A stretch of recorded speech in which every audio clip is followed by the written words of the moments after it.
Welcome back to Real Talk with Chuck and Pam. I almost said Real Talk with Chuck and Pam. Do you know what that's Hmm. called? It's called a Hmm. spoonerism. What about It's called a spoonerism. When you flip flop some letters like that, it's called a spoonerism. spoonerism? Yeah, there you go. Oh, I thought that was the skill that I thought spoonerism was when you played the spoons like on an old bluegrass song. That's spooneronica. You're making that up. I am so making that up. But I like that spooneronica. That's Yeah, good. it's kind of like a combination between a spoon and a harmonica. Harmonica, spooneronica. See? Oh, that was good. I like that. I'm going to steal that. Thank you. Go right ahead. All right. So hey, we're a little behind. We skipped a week. That's thanks to me and my crazy schedule. Do we want to catch up on anything? Is anything worth catching up on from last week? I was surprised, and I think you were surprised too, by the Equalizer 3. Uh, and I think a lot of the surprise for me was that they did not screen this for us in advance. Studios tend to give us access to films a week, a few days in advance before they come out so we can get our reviews in on the day they open and let you know. They didn't do that, and that's usually, a bad sign, the kiss of death. They know they got a stinker. Right. And I went in and I was like, wow, this is actually pretty good. Um, it's a lot of the same, but then again, it's not. The Denzel Washington character, he's in Italy. We don't know why he's in Italy, causing all sorts of mayhem at the beginning, and I think we that first scene is a little too much for me. I'm glad it Uh, was too much for you because it was way too much for me. well, the whole gun in the eye socket thing Oh, was a bit over the top. I was like, yeah, yeah, yeah, yeah. And so at that point, I was like, yeah, this is gonna stink. This is really gonna stink. But as he's getting away, he is shot in the back, wounded, and is found at the roadside bleeding out, and he is taken to a small village nearby where a kindly old doctor, I guess kindly old doctors still live in Italian villages. I'm not sure. I've never been to Italy. Uh, Patches up Robert, and it takes him a while to heal. And as he's healing, he's walking around the village and he gets to know people and he starts to really like this place. He likes the people and they accept him. And wouldn't you know it, of course, there's a bunch of gangsters running around. They want to take over the mafia. town, build a casino. People won't sell their houses to them. They strong arm them. And they're not subtle at all. I mean, when you take a guy who's in a wheelchair, wrap a cord around his neck, and wheel him out a third-story window, you're not being subtle about what's going on. This gets Robert's attention, and he, of course, decides to take out the gangsters. Bloop, end of story. Again, story-wise, there's nothing going on here, but there's nothing new. But it seems as though there's a character study emerging as we're going on. This movie takes its time. We don't get action back to back to back. No. You know, there are a lot of great scenes with him interacting with these people, forming this connection. I can't remember an action scene in which we saw an action movie where we see a long scene of our hero struggling to walk up steps with a cane. Right. You know, You, you that know, that I'm going to stop you for one second. I have so much to add, and there with him in his rehab, it wasn't like Rocky moments, like no, do I'm so strong. Look at me go. It was like no. I mean, I just had my knee replacement. I felt for what he was doing, yeah, and he he was struggles. struggling. You know, he Yeah. was. It was really cool to watch the reality of a character like that and his recovery. I loved that. Yeah, he's human here, and I think this scare is the thing that makes him stop and take stock of his life and say, wait a second, I got to stop this. I got to find a place to settle down. And even the action was old school. It wasn't this frantic cutting where you couldn't, see what was going on. The director actually slows down, places the camera. You can see what's happening. It didn't give me a headache. I could follow it. Um, so yeah, I was really genuinely surprised by this movie. The other thing they didn't have is a bunch of car chases. No, I no. loved that they didn't have a bunch of car chases. It This was was very it was very contained. right.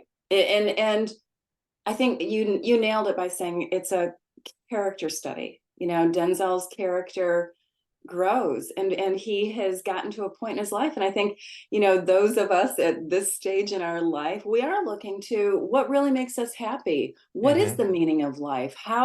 What is a personal connection with someone? How important is that? And he's going through this struggle to become the person that he really wants to become. And yes, the relationships that he develops in this small town are just absolutely beautiful. The violence is over the top, but like you said, it's not back to back to back.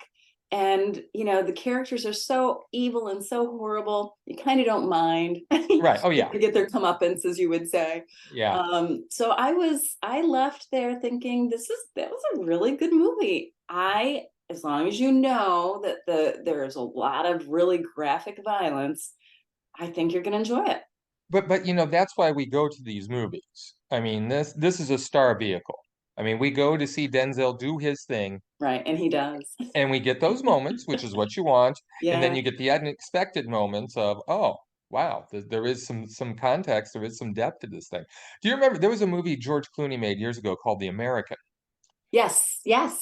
This reminded me of that Yeah, a lot too, right. because Yeah. he's an assassin, he's in a small Italian village. It goes through a lot of the same beats, and a lot of people overlook that film, and that one's good too. That one is. One of the things talking about the violence in this movie in the initial scene, and I'm not going to spoil it for anybody who's wanting to go see it. There's an axe in somebody's head, right? Like, okay, that was pretty gruesome, and they really honed in on that. They focused on that for several seconds, and I thought that's just saying thank you to the special effects and makeup people who are in the audience saying, "Yeah, I did that. That's my Uh-huh. work." you That's know. a good point. That is a good point.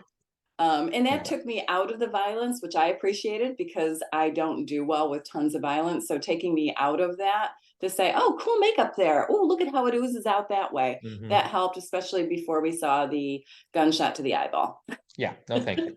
No, thank No, you. thank you. It's early while we're doing this. I haven't had breakfast. Uh-oh. Uh, but I remember my father, whenever we had it in the house, would eat cake for breakfast. No way. Way, way. So I got a hankering for a piece of cake. And that would be because there is this amazing and surprising new film called Sitting in Bars with Cake.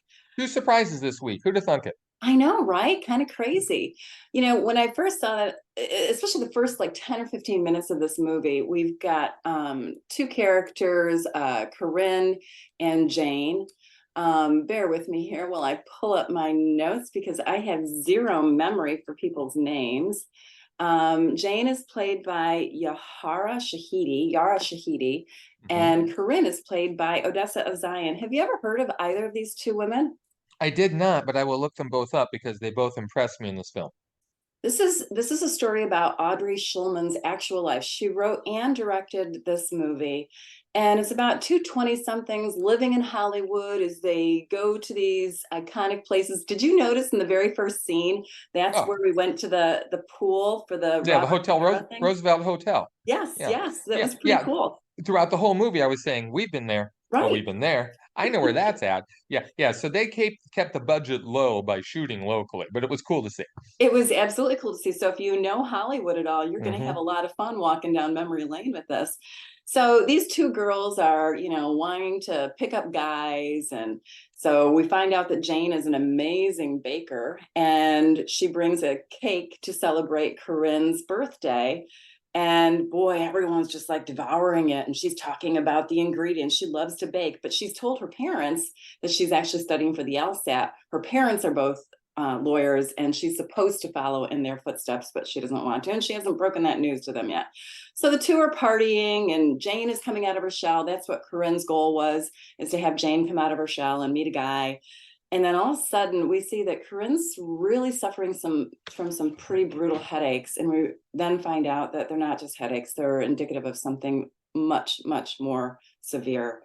And this man alive, I tell you, it really takes this sharp left turn. It really threw me. I'm like, whoa, this isn't a superficial 20 something Hmm. rom-com kind of movie. This is a really serious, dramatically poignant movie about friendship when somebody has to deal with a life-threatening illness. And they both grow, they both change, they both have their own stories to tell within this movie, and yet we are laughing during parts of it as well.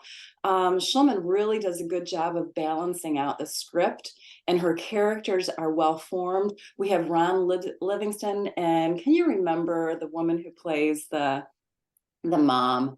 Martha Kelly plays the Martha mom, Kelly, very good. Yes. and they are hilarious. She's Martha's character of Ruth is very measured. And she has this, it's kind of like out of Harry Potter or something. She's got this magic carpet bag that she pulls anything and everything out of that her husband, Mr. Fix-It, might need. And yes, there is an analogy there. Mom and dad can't always fix everything the way that we want to. Oh, I get choked up and teary-eyed thinking about this story that just blew me away. With it was just a focus of love and friendship and the meaning of life. And I really enjoyed it. And it's streaming on Amazon, so everybody can see Sitting in Bars with Cake. Don't judge it for the first 20 minutes Mm-mm. because it's amazing. I mean, it's fun during that time too, but it's very superficial in the beginning. This is really tricky stuff. This is tricky stuff, balancing those two tones. And they pull it off, this director. And it surprised me this is a first-time director, because like I Right? say, this is tricky. And for her to pull this off, it's never maudlin. It's never, Mm-mm. there's never the swelling music to tell you how you're supposed to feel. Bingo. It's it just is very genuine and very and I love the whole thing. She's the character complains about headaches, but they're like, "Oh, I'm hungover. Oh, I'm hungover," or I gotta, Right. they plant those seeds, so it's not a complete surprise, Right. but it's handled just so well. Yeah, I was ready to write this one off real quick, but boy, yeah, this one really, again, a pleasant surprise, and I would definitely recommend it as well. And then, Right. this is one of the reasons why we do this job. I mean, 9 times out of 10, within the first 10, 15 minutes of the movies we watch, we know what's going to happen. Right. I mean, Right. we know. So these curveballs, quite welcome.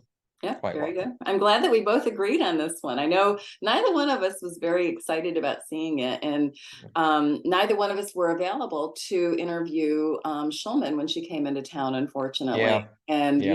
I'm remiss for not being able to do that. But thank you, Ms. Schulman, for creating Yeah. this. So we got two horror shows, two horror movies of a very different sort. I'm going to go first. I saw The Nun 2. This is part of the Conjuring universe, which spins out of those Patrick Wilson. Oh, I didn't There, know that. yeah, yeah. The Nun, when you go with those shots that they have in their house of all the artifacts from the cases, there's a painting of the nun there, and Oh, that's one of the cases that they investigated. cool Because detail. yeah, because there's a third episode to this, which we won't get to. But I went back and watched the first Nun the other night, and as I was watching this, I was like, have I seen this? I'm sure I saw it. I must have seen this. And that proves just how forgettable the whole Yeah. thing was.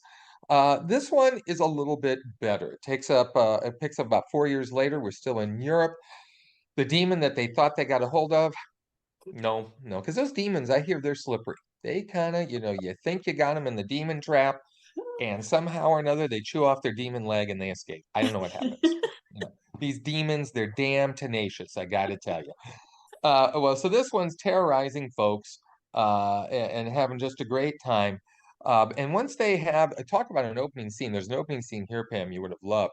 There's a priest that goes up in flames while being crucified. Yeah, yeah, it starts off just like that. I'm like, oh boy, we are off and running here. Movie takes way too much time though to get to where it's going. This thing's an hour and 50 minutes, should be about 90. Um, I love Tessa Farmiga. She's back as Sister Irene. She was in the first one. She, I think, is going, if they do a third one, I think she'll be like the demon hunter. Because it's Ooh, like the Vatican is calling her in whenever they got problems with demons. Demon Hunter. Demon hunter. And she looks the part, of course. I mean, you could do some really cool things. Yeah, if that woman is 5'2", I would be stunned walking Right. around in her habit and everything. I mean, it just, the visual disparity of it would be a lot of fun to do. I love the ending. The ending where they tie it all together and you realize why the demon's there. the past of a couple characters we didn't realize is like, oh, that's really, really clever. Okay. But it just takes too long. It just takes too long to get there. And I'm gonna just do my bad joke. As far as your time is concerned, I would give it none. There you go. Ta-da! Ba-dum-bum. Ta-da. Yeah. So you saw a horror movie of a different sort though, and the I name of did. it is, My Big Fat Greek Wedding 3. oh, that must be horrible in many ways.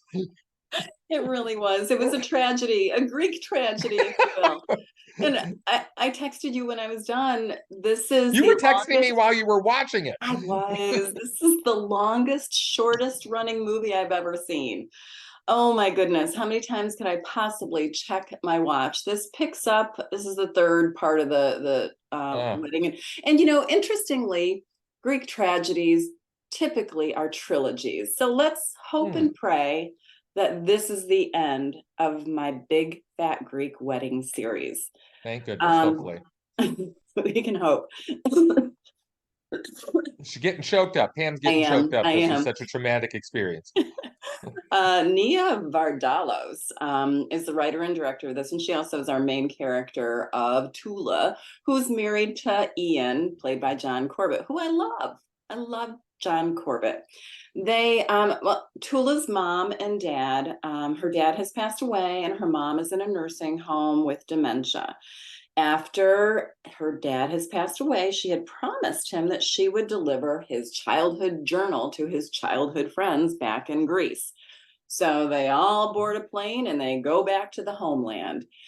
Um, wow, this is, when you said the Setting in Bars of Cake didn't use music to punctuate how you're supposed to feel, they made sure in this movie that they had enough music to feel something, because there was nothing else going on, because I knew how I felt. I wish I had a couple drinks. I felt like I needed a little alcohol in order to enjoy this one. I don't even think that would have helped. This was so contrived, so over the top. The writing was so poor, the directing was atrocious, and the acting was cardboard. It was awful. It was awful. Every single character.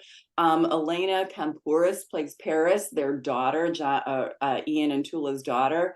Wow, I could just see her. She's standing the thing. Oh, how should I look pretty? Oh, I'm supposed to purse my lips now. So let me purse my lips while I'm watching what's going on. Oh my God, it was almost unbearable. And I love Andrea Martin, who plays Aunt Vula, and even she didn't add anything to this movie. I skipped this movie. I don't even want to spend any more time in this, because this is really tragic that I went and watched this movie for an hour and 30 minutes that felt like 5 hours. It's awful. So, am I to assume then that because Dad is dead, we get no Windex jokes in this one? No, no, we don't. There Thank are God. some funny, the first one, I really enjoyed the first one. Every word can be, traced back to its Greek roots. And they do pull that joke quite a few times. And they make fun of the fact that they pull that joke quite a few times, which I enjoyed. There were a couple of chuckle moments, but that was about it. Yeah, yeah. I had that the first one was just such a runaway surprise hit. And like you say, it's okay, but it's nothing special. And I had a friend who had a theory as to why that was such a hit, and it said because it was post 9/11. It wasn't that far from 9/11, and people just wanted something like, a meatloaf meal, comfort food type Right, movie. right, And right, his theory was that's why everyone made that such a runaway success. You just needed the security of something that you knew.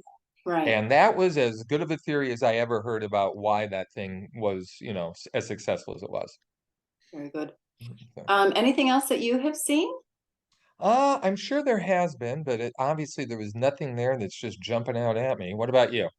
I started watching Suits on Netflix because everyone was raving about it. And this is You an are old, you are not a lemming. That surprises me. I'm not, I know. Well, you know what? You know what I do like to do is I do like to work out to something. So if I can watch something as I'm on a Stairmaster and I can be entertained, then I'm going to stay on the Stairmaster another 5 or 10 minutes, which is good for me. So I always look for some kind of nonsense to watch while I'm working out.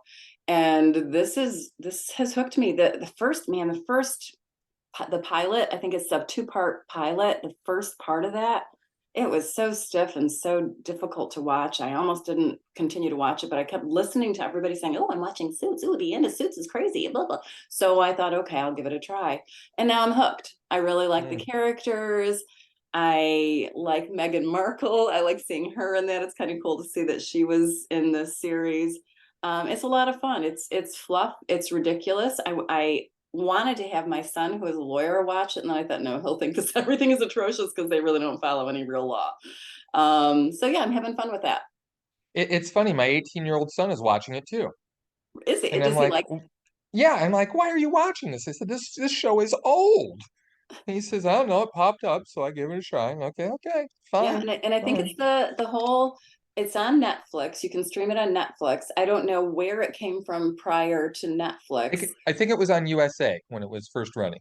Okay, well, that probably is a problem right there. I don't think a lot of people watch USA. Do they I watch? don't think it exists anymore.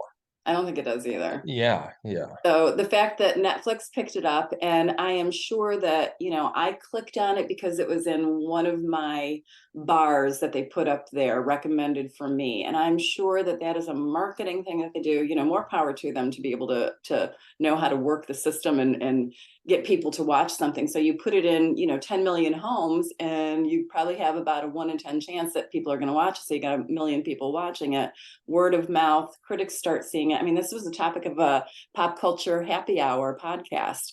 So I mean, it's out there. People are watching it, critics are watching it, and I am a lemming on this one. I'm the sheep that's following along and Mm, jumping off the cliff, and I'm enjoying it. good. As long as you enjoy the trip on the way down, that's all that matters. Hey, are you Uh, caught up on Only Murders in the Building? I am, and I was just going to mention that because you mentioned Andrea Martin from the Big Fat Greek. Yeah, enjoying it. I don't think it's as good as the first two seasons. I think we're padding. There are a couple episodes where no, we got to move here. This has got it. You got to throw this out. So I think the most interesting thing about this season, though, is that Martin Short and Steve Martin have basically switched roles. Martin Short was the fool the first two seasons. Ah, okay, Now he's not. He's the guy who's more in charge and more smart. Now the Steve Martin character is the fool. So they've switched that dynamic, which is kind of interesting. okay. I think I know where this is headed. I could be wrong, but I mean, it's good. Still, watching these three, Martin, Short, and Gomez, they're great. I mean, they're great. So that's the whole key, I think, to the success of this show is just watching them. So it's good, but it's not, great like I thought the other two seasons were. Okay, I'm enjoying this, and I think season two was really good. I think season one struggled a little bit. I kind of compare this to Ted Lasso. Hmm. They do the filler stuff. I totally agree with you there. There's a Hmm. little bit too much fluff, and is that because they need to draw it out a little bit, and they need to have it last 10 episodes, and they need to put the fillers in there. I don't know. I like seeing Selena Gomez have a little bit more oomph and a little bit more emotion. And I didn't see that in the first two seasons. She was You're pretty right. flatlined. And I like seeing her.